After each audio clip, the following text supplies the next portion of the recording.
새벽기도 나오신 성도님들을 주님의 이름으로 환영합니다.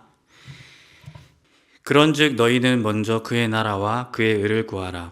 그리하면 이 모든 것을 너희에게 더하시리라. 마태복음 6장 33절 말씀. 아멘. 샘물의 기도를 드리겠습니다. 마음모아 샘물의 기도를 하나님께 드립니다. 먼저 우리 믿음을 고백합니다. 태초에 하나님이 천지를 창조하시니라. 아멘. 천지를 창조하신 하나님, 놀라우신 하나님께서 우리의 아버지가 되어주시니 감사합니다. 이 세상을 살아가는 날 동안에 우리에게 가장 좋은 것 공급해 주시는 아버지를 신뢰하며 믿음 안에서 평안을 누리게 하옵소서. 교회와 예배를 위해 기도합니다. 내가 나의 목소리로 여호와께 부르짖으니 그의 성산에서 응답하시는도다. 아멘. 거룩한 산에서 우리를 기다리시는 하나님, 교회로 모여 예배하는 성도들이 하나님의 산에 오르는 기쁨을 누리게 하시고 우리 교회가 풍성한 영의 양식과 사랑의 교제와 은혜의 샘이 흐르는 넉넉한 교회 되게 하옵소서. 작은 목자 훈련과 사남사밤을 통하여 주실 은혜를 기대하며 하나님을 더욱 깊이 알아가기를 사모하는 교회 되게 하옵소서. 목장과 성도들을 위해 기도합니다. 더러는 좋은 땅에 떨어짐에 나서 100배의 결실을 하였느니라. 아멘. 말씀이 선포될 때 듣고 지키어 인내로 결실하는 목장 되게 하옵소서. 믿음이 흔들릴 때 서로 잡아주는 목장, 말씀대로 살기 위해 발버둥 치는 목장 되게 하시고 세상의 염려보다 아버지의 손의 능력을, 재물의 유혹보다 아버지의 집의 풍성함을 사모하는 목장 되게 하옵소서. 하나님께서 저희의 사정을 가장 깊이 아시는 줄 믿습니다. 오늘도 성도들의 간절한 필요들을 채워주옵소서. 다음 세대와 청년을 위해 기도합니다. 무릇 의인들의 길은 여호와께서 인정하시나 악인들의 길은 망하리로다. 아멘. 말씀대로 사는 것이 어리석다 여김받는 시대를 살아가는 우리 자녀들을 불쌍히 여겨 주옵소서. 삶에서 가장 순수한 시절을 하나님의 말씀에 붙들어 매는 복을 받아 하나님께 인정받은 다음 세대가 되게 하옵소서.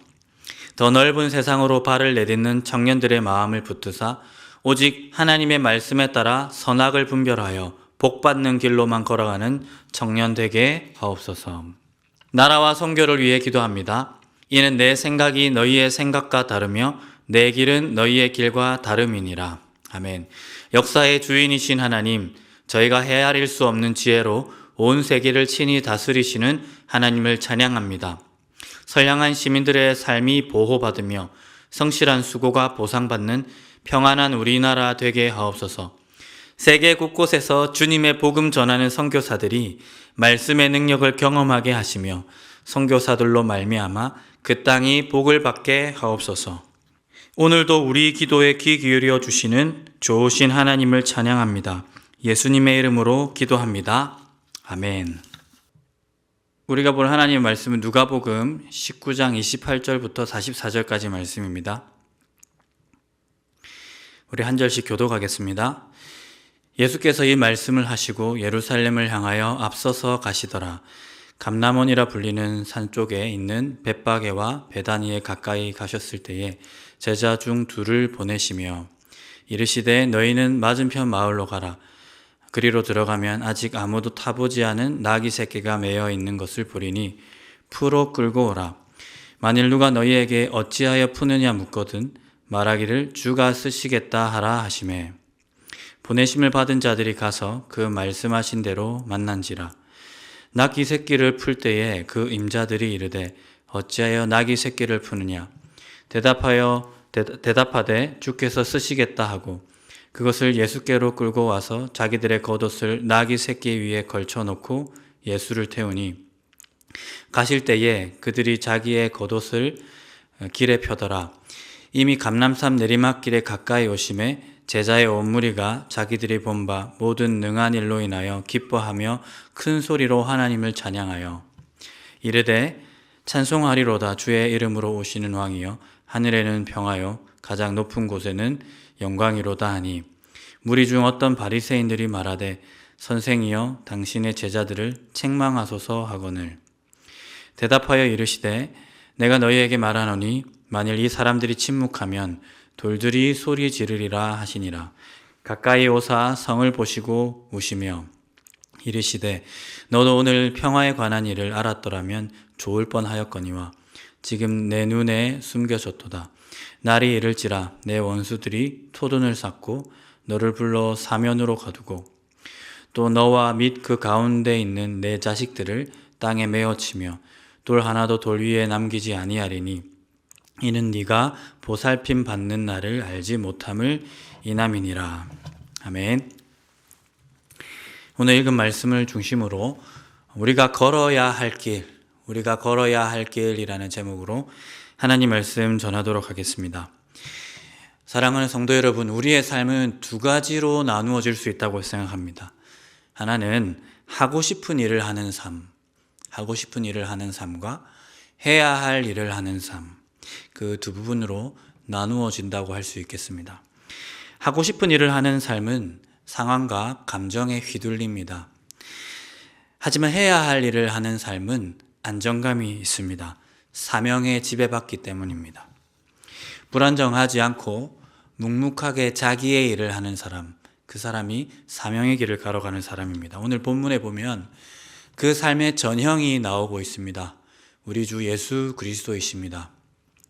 자기 마음대로 감정에 치우쳐 살아가려는 옛 아담의 길을 벗어나서 묵묵히 하나님의 사명을 감당하신 분, 예수 그리스도의 삶과 그분의 행보와 행적이 쭉 소개되고 있습니다. 주님은 겟세마네 동산에서 하셨던 유명한 기도가 있죠.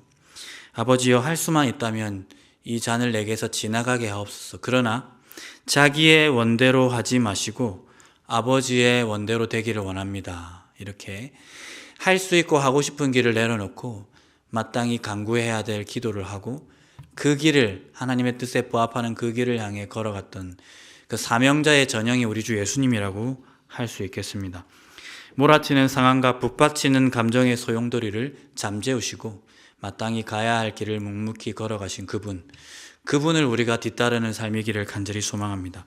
오늘 본문을 통해 예수님이 걸어가신 그 사명의 길을 우리가 관찰하기를 원합니다. 주님의 그 행보를 추적하기를 원합니다. 이를 통해 교훈을 얻고 우리도 단순히 하고 싶고 할 수 있는 일뿐만 아니라 우리가 해야 하고 마땅히 걸어가야 할 그 사명의 길을 우리 주님과 함께 걸어갈 수 있는 우리 샘물 성도님들이 되기를 간절히 소망합니다. 첫 번째 주님의 행보, 집중해야 될 행보는 예수님은 예루살렘을 향하여 앞서서 가셨다 하는 사실입니다. 예수님은 예루살렘을 향하여 앞서서 가셨습니다. 여러분, 예루살렘은 어디입니까? 예수님을 미워하는 사람으로 가득 찬 곳입니다. 어제 본문이죠. 14절에 나오는 표현대로 우리는 이 사람이 우리의 왕됨을 원하지 아니하나이다 라고 말했던 사람들이 그야말로 득실거렸던 공간, 그 장소, 그것이 바로 예루살렘이라고 할 수 있습니다. 여러분을 미워하는 사람 앞에 서는 것 주저되죠.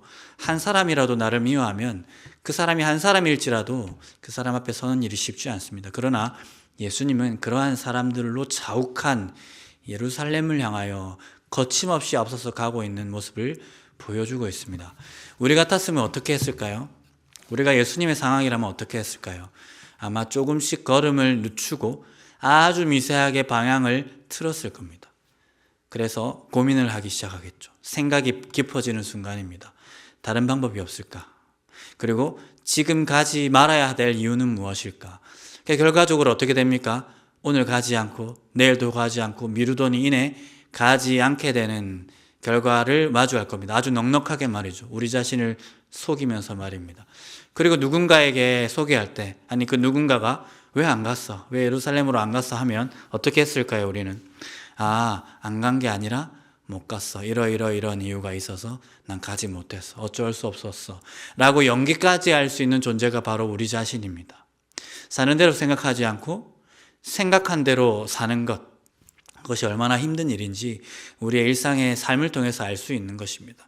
우리의 생각이 얼마든지 우리의 삶으로 인하여, 우리의 걸음으로 인하여 넉넉하게 바뀔 수 있는 문제인지를 우리는 처절하게 알고 있다 하는 것입니다. 하지만 우리 주 예수님은 어떻게 하셨습니까? 28절에 보시면 예루살렘을 향하여 앞서서 가시더라라고 분명히 말하고 있습니다. 예루살렘을 향하여 가는 것도 정말 쉽지 않은 주제인데 우리 주님께서는 그곳을 향하여 앞서서 가셨습니다. 늦추거나 시야에서 사라지는 일 없이 앞서서 누구보다 큰 걸음으로 그곳을 향해서 나아가셨다 하는 것입니다. 사랑하는 성도 여러분, 사명과 욕망 사이에서 갈등하는 우리의 존재 아니겠습니까? 그리고 주저되는 길이 언제나 우리의 일상에 언제나 있을 수밖에 없습니다. 하지만 이 예수님의 모범을 우리가 학습하기를 원합니다. 주님이 예루살렘으로 앞서서 가셨다는 이 부분이 우리에게 큰 울림을 주기를 간절히 원합니다. 우리의 일상에서, 우리의 가정에서, 회사에서, 또 교회 생활에서 우리가 좀 선회하고 싶은 일, 조금 덜 만나고 싶은 사람, 얼마든지 우리는 이런 상황에 노출되어 있습니다. 하지만 기억하십시오. 하고 싶은 일을 하는 사람, 또 할 수 있는 일을 하는 사람이 아니라 사명자는 해야 마땅한 그 길을 향하여 앞서서 가는 사람이라는 것을 우리 예수님을 통해서 배울 수 있는 것입니다. 이 아침에 그 삶으로 헌신할 수 있는 저와 여러분의 삶이 되기를 간절히 소망합니다. 두 번째, 우리 집중할 만한 예수님의 행보는 무엇입니까? 예수님은 나귀 새끼를 구하셔서 그 위에 타셨습니다. 예수님은 예루살렘으로 나아갈 방식을 나귀 새끼로 정하셨습니다. 그래서 제자들을요, 건너편 마을로 먼저 보내셨습니다. 주님이 몰두하셨던 예루살렘으로 앞서가시면서 어떻게 예루살렘으로 입성할까 그 방식을 정하실 때 몰두하셨던 주제가 다름 아닌 나귀 새끼를 타는 주제였습니다. 우리 눈에 좀 이상하게 보여집니다.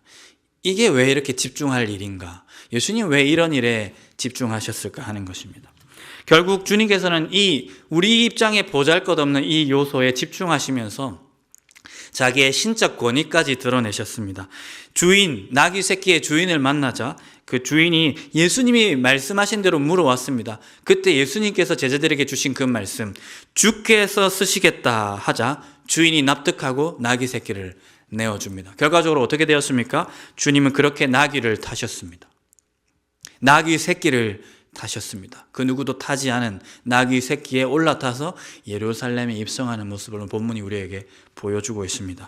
갑옷을 입고 큰 흰말을 타도 시원치 않을 판에 그 군사적인 메시아를 갈망하는 예루살렘 사람들의 그 심리를 생각할 때 갑옷을 입고 큰 말을 타도 시원치 않을 판에 나귀 새끼에 이렇게 천착하는 예수님의 모습이 우리에게 조금 낯설게 다가온다 하는 것입니다. 우리 주님 왜 이러실까? 우리 주님 굳이 왜 이러실까? 이상하게 여겨집니다.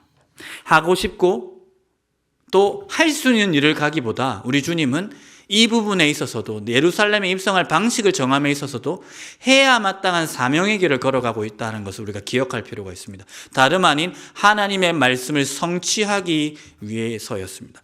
스가랴 9장 9절에 나오는 그 말씀, 메시아가 이 시온에 입성할 때 나귀 새끼를 타고 온유하고 겸손하고 공의를 베풀고 회복과 사랑을 베푸는 인자한 공의로운 메시아로서 입성하시기 위해 우리 주님이 이토록 나귀 새끼에 천착하셨다 하는 것입니다. 내가 하고 싶고 내 마음대로 하려고 하는 그 마음을 내려놓고 말씀에 자기를 딱 묶어내고 제한받고 있는 예수님의 모습을 보면서 주님이 예루살렘으로 향해 앞서서 가시면서 들어갈 방식까지도 하나님의 말씀에 제재받고 있고 그 말씀에 순종하면서 나아가고 있다는 것을 우리가 배울 수 있다 하는 것입니다.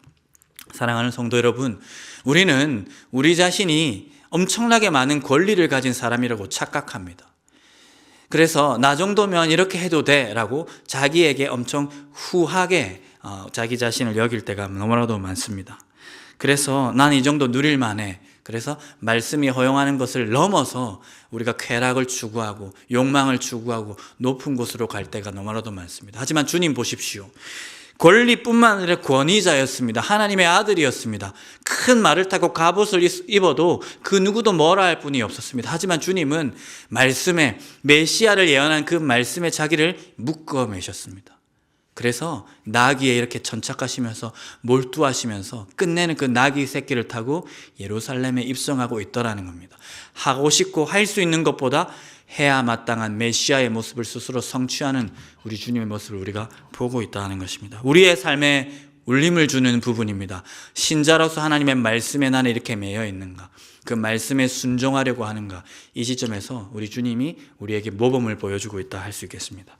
마지막으로 우리가 집중할 예수님의 마지막 행적과 행보는 무엇입니까? 세 번째로 예수님은 예루살렘에 도착하신 다음 예루살렘 성전이 파괴될 것이라고 예언하셨습니다.